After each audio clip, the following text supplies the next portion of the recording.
क्या आप जानते हैं भगवान शिव मक्का में कैसे कैद हो गए? एक ऐसा रहस्य जिसे जानने के बाद आपका दिल कांप उठेगा और आंखों में आंसू आ जाएंगे। आज मैं आपको एक ऐसी कहानी सुनाने जा रहा हूं जो समय की धुंध में कहीं छुप गई है। ये कहानी है महाकाल के महेश्वर की, उस शिव की जो आज भी मक्का की पवित्र भूमि में मौजूद है लेकिन कैद है। नमस्कार प्यारे दर्शकों, दोस्तों, आज हम एक नई कहानी और एक नया वीडियो लेकर आपकी सेवा में उपस्थित हुए हैं। शास्त्रों में कहा गया है कि अधूरी छोड़ी गई कथा दुख और पाप का कारण बनती है, इसलिए इसे अंत तक अवश्य सुने। और अगर आप अपनी माँ से सच्चा प्रेम करते हैं तो इस वीडियो को लाइक करें और कमेंट में माँ लिखकर अपना समर्थन दें। तो आइए बिना किसी विलंब के आरंभ करते हैं आज की प्रेरणादायक कथा। बात उस समय की है जब यह पृथ्वी आज जैसी नहीं थी। त्रेता युग की स्वर्णिम धूप में जब धर्म का सूर्य आसमान के मध्य में चमक रहा था, तब सारी पृथ्वी एक ही संस्कृति, एक ही आध्यात्म से जुड़ी हुई थी। उस समय अरब की धरती आज जैसी रेतीली नहीं थी। वहाँ हरे भरे बगीचे लहलहाते थे, नदियां कलकल करती बहती थी और उस पावन भूमि के मध्य में स्थित था एक अद्भुत मंदिर, मक्केश्वर महादेव का मंदिर। हाँ, वही मक्का जहाँ आज लाखों लोग तीर्थ यात्रा करने जाते हैं। लेकिन क्या आप जानते हैं उस स्थान का वास्तविक नाम था मक्केश्वर। यह शब्द संस्कृत से आया है। मोक्ष प्लस ईश्वर यानी मोक्ष देने वाले ईश्वर। कहते हैं कि जब सृष्टि के आरंभ में धर्म की स्थापना हो रही थी तो भगवान शिव ने स्वयं इस स्थान को चुना था। यहाँ उन्होंने एक स्वयंभू शिवलिंग की स्थापना की थी। उस दिव्य लिंग की महिमा का वर्णन कैसे करूं? वो श्वेत रंग के संगमरमर जैसा था जो स्वयं प्रकाशित होता था। रात्रि के समय तो मानो आकाश का चांद पृथ्वी पर उतर आया हो। उसकी दिव्य आभा से पूरा मक्केश्वर नगर जगमगाता था और जब सुबह होती तो सूर्य की पहली किरणें उस शिवलिंग पर पड़ती तो ऐसा लगता मानो स्वयं महाकाल अपने तेज से पूरे ब्रह्मांड को आशीर्वाद दे रहे हों। उस काल में मक्केश्वर मंदिर की महिमा तीनों लोकों में फैली थी। न केवल मनुष्य बल्कि देवता,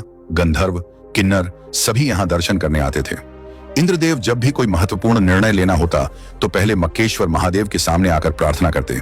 ब्रह्मा जी भी जब सृष्टि की रचना में कोई संशय होता तो यही आकर महाकाल से मार्गदर्शन मांगते। और माता पार्वती, आह कैसे भूल सकता हूँ उस दिव्य दृश्य को। हर पूर्णिमा की रात्रि में आदि शक्ति स्वयं यहाँ आती। उनके चरणों की मधुर ध्वनि से पूरा मक्केश्वर नगर गूंज उठता। वो दृश्य देखने लायक था।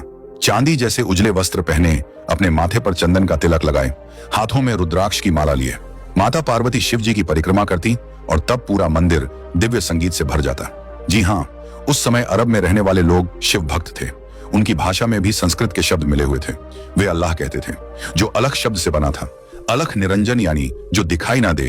वे 5 समय की पूजा करते थे। सुबह सूर्योदय के समय, दोपहर में, शाम को सूर्यास्त के वक्त, रात में और आधी रात को। यह परंपरा आज भी कहीं ना कहीं दिखाई देती है।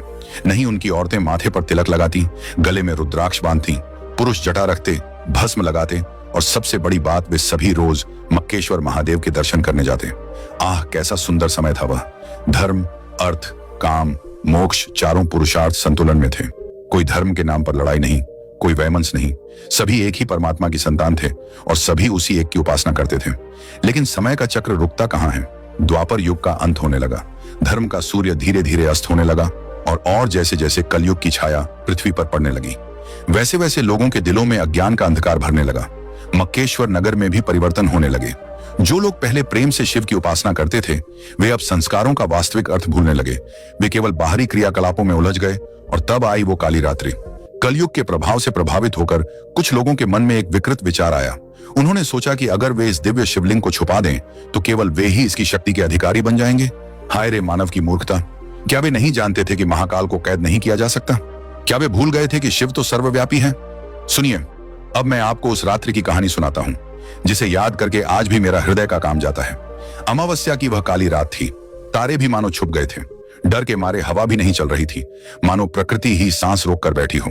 मक्केश्वर मंदिर में शिवलिंग अपनी दिव्य आभा से चमक रहा था। लेकिन उस रात वहां कोई भक्त नहीं आया क्योंकि कुछ स्वार्थी लोगों ने एक षड्यंत्र रचा था। वे चुपके से मंदिर में घुसे।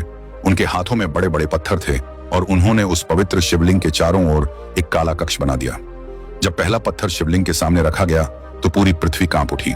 जब दूसरा पत्थर रखा गया तो आकाश में बादल गरजे और जब तीसरा पत्थर रखा गया तो देवताओं के आंसू बारिश बनकर बरसे। लेकिन वे अज्ञानी लोग समझ नहीं सके। उन्होंने सोचा कि यह सब प्राकृतिक है।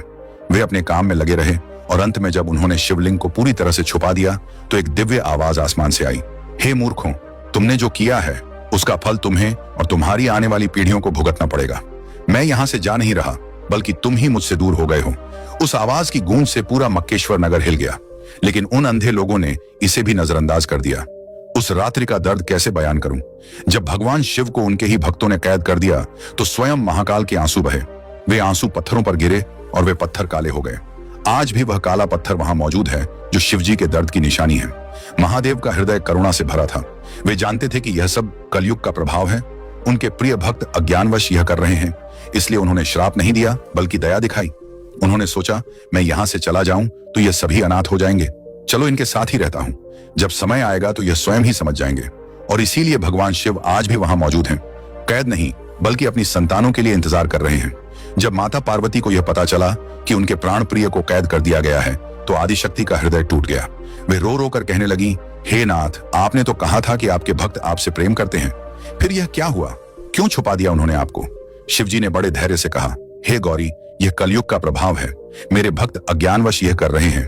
मैं उनसे रूठूंगा नहीं बल्कि उनका इंतजार करूंगा। लेकिन माता पार्वती का दर्द कम नहीं हुआ। वे बोली, तो क्या अब मैं आपके दर्शन नहीं कर सकूंगी? महादेव ने मुस्कुराते हुए कहा, दर्शन तो तुम रोज करोगी प्रिय, लेकिन अब वह प्रकट रूप से नहीं बल्कि गुप्त रूप से होगा। जब भी कोई सच्चे मन से मेरा स्मरण करेगा तो मैं उसके सामने प्रकट हो जाऊंगा। और तब से माता पार्वती भी गुप्त रूप से वहां आती रही। आज भी जब कोई सच्चे दिल से वहां प्रार्थना करता है तो आदि शक्ति की उपस्थिति महसूस होती है। धीरे धीरे समय बीतता गया। जिन लोगों ने शिवलिंग को छुपाया था वे भी एक दिन इस संसार से चले गए। उनकी आने वाली पीढ़ियां भूल गईं कि वास्तव में वहां क्या छुपा है।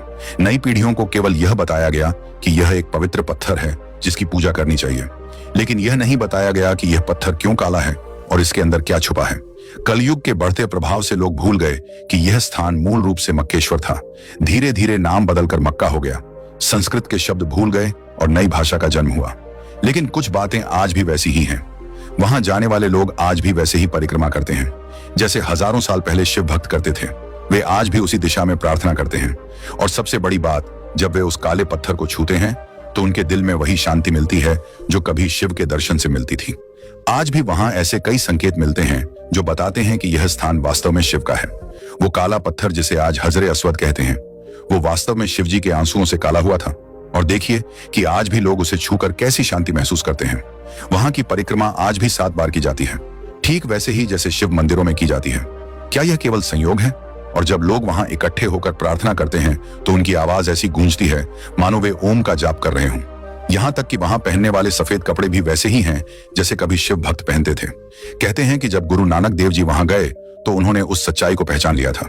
वे जानते थे कि यह स्थान वास्तव में शिव का है, इसीलिए उन्होंने वहां अपने पैर एक विशेष दिशा में किए थे, जिससे यह संदेश दिया कि परमात्मा हर दिशा में है। जब लोगों ने उनसे पूछा कि आप ऐसा क्यों कर रहे हैं, तो उन्होंने कहा, परमात्मा तो हर दिशा में है, वह किसी एक स्थान पर कैद नहीं है।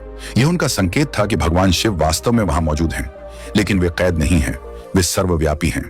आज के युग में जब विज्ञान ने बहुत प्रगति कर ली है, तब भी कुछ रहस्य ऐसे हैं जो अनसुलझे हैं। वैज्ञानिकों ने पाया है कि वह काला पत्थर वास्तव में पृथ्वी का नहीं है। यह कहीं और से आया है, लेकिन यह कहीं और नहीं। यह तो उस समय का है जब देवता पृथ्वी पर विचरण करते थे। और जब उस पत्थर की जांच की गई तो पाया गया कि इसमें कुछ ऐसे तत्व हैं जो सामान्यतः पृथ्वी पर नहीं मिलते। यह भगवान शिव की दिव्यता का प्रमाण है।